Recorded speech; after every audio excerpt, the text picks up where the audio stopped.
Yeah, very best of luck. Now, after the Bank of England raised interest rates to 5% last week, millions of people are facing a huge increase in their monthly mortgage repayments. So if you're due to remortgage soon, what should you do? The mortgage mum, Sarah Tucker, is here with her advice. Good morning to you, Sarah. Hiya, Sarah. We've been obviously inundated with this. I've got Ross has sent a message in this morning. Now, is it ever wise to get an interest-only mortgage? I'm considering swapping to interest-only mortgage to try and lower my monthly payments. I would love some advice on this, and is it a good idea? Yeah, it's one of the things that when Chancellor Jeremy Hunt met with the banks on Friday, it's one of the things he's put in place as part of the mortgage charter. It's a short-term measure. When you go interest-only, you are paying just the interest on your mortgage. So, of course, at some point, if it's 25-year term, you're going to be left with the mortgage, and therefore you're going to have to find a way of paying it off. That's going to mean at age 60 or 75, whenever the end of your term is, that you're going to potentially have to leave your house, and obviously you're not going to want to do that. So if you are looking at interest only, it could be a good option to reduce your monthly payment for a short while, but it's not the overall long-term answer. You're going to need to get really good advice around that so that you can make a plan. And how do people normally pay it off at the end of the term? So normally you'll go into a repayment mortgage, and that means every month you're paying part of the interest and part of the balance. So your balance will just ever so slightly come down every month over however long a period your term is. So at the end of your interest only, you would then switch on to repayment, so you'd have to take out a longer term. But you'll be age 75 or earlier or even later, and you won't necessarily be working. Therefore, to be able to afford a mortgage, you need to be able to demonstrate affordability, and pensions aren't necessarily going to be able to do that. Do you want to be paying a mortgage into your later life? And then we come into something entirely different called later life lending, and that's inevitably going to mean people don't own their properties and can't pass them down to their children. There is talk of offering short-term interest only, Yes. isn't it? Like 6 months. That's right. Which means you're not paying capital back over those 6 months. Yes. So those payments will be loaded on when? At the end, or when you return to major payments? We're waiting to see what the lenders are actually going to do to translate what's happened on Friday into the real market terms. So whether that's, like you say, bolted on, or whether you're going to have to extend your term, or whether your monthly payments will be a bit higher for the rest of the mortgage. It's a good short-term measure, as I say, because some people are facing the end of their deals. There's 2.4 million people coming up to the end of their deal between now and the end of 2024, and they don't know how they're going to afford their mortgage payments. Just give you a breath to get organised. Yeah, exactly. I think Jane's asking a question a lot of people will be asking today. I'm wondering when I should be looking at a remortgage. Is it ever too early?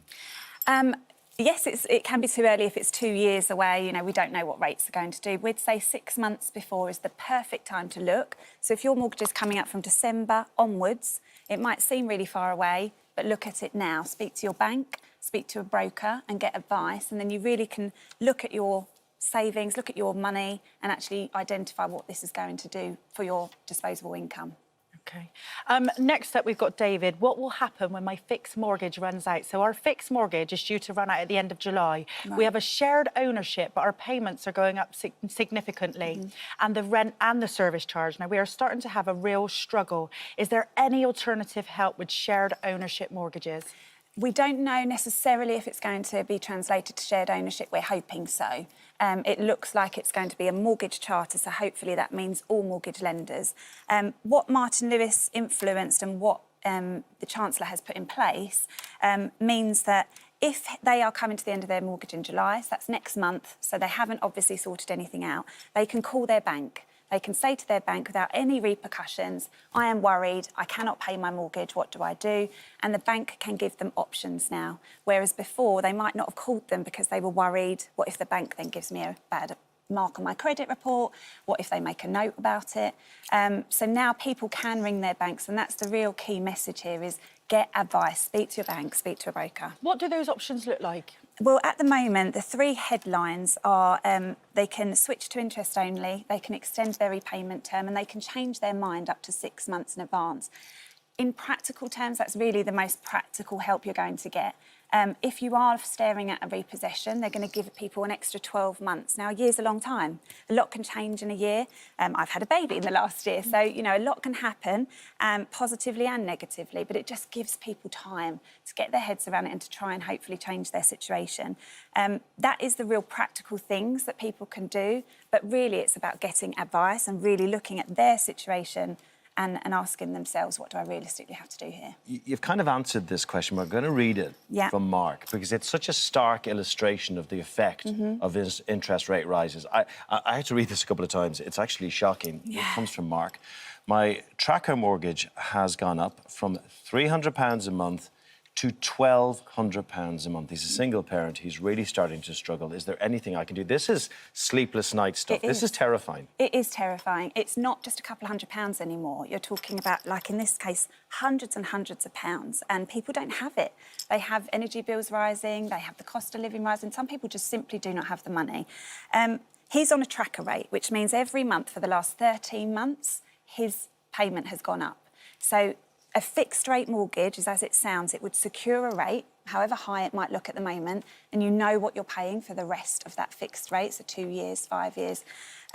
I can't obviously advise Mark to go on a fixed rate mortgage. I would love to know why he chose a tracker rate, why he was advised to do that. There's lots of reasons why people choose a tracker rate. Perhaps they're gambling on the market, or perhaps there's another reason.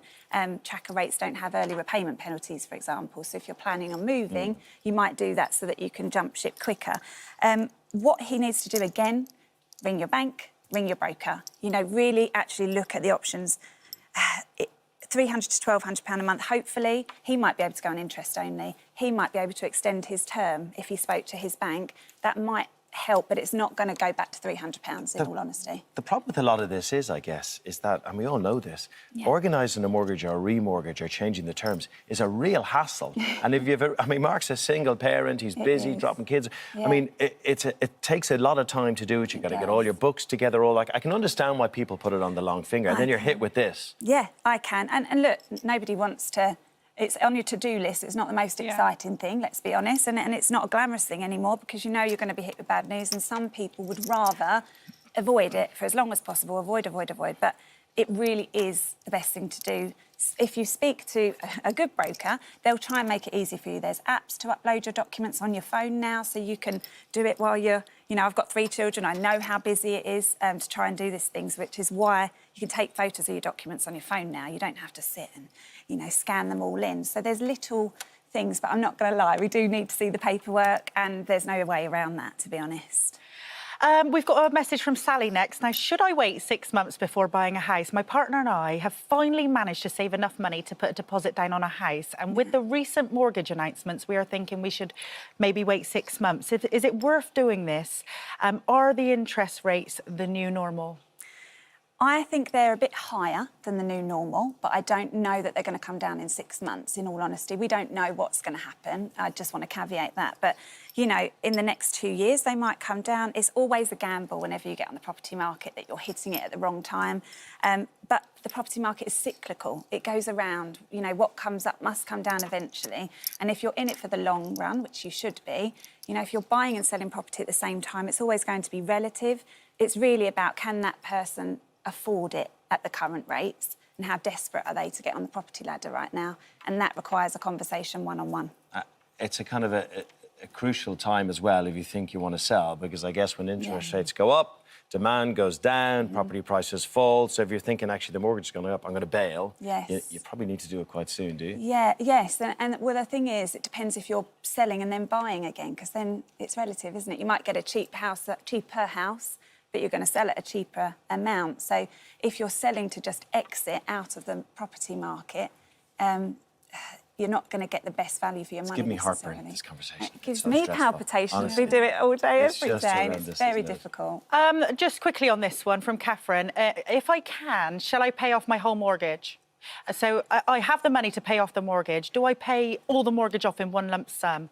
It comes to a fixed end in 2023. I mean, I would always say yes. You know, if you can clear your mortgage, great. That's our job, to try and help people pay off their mortgage and own their homes in their entirety.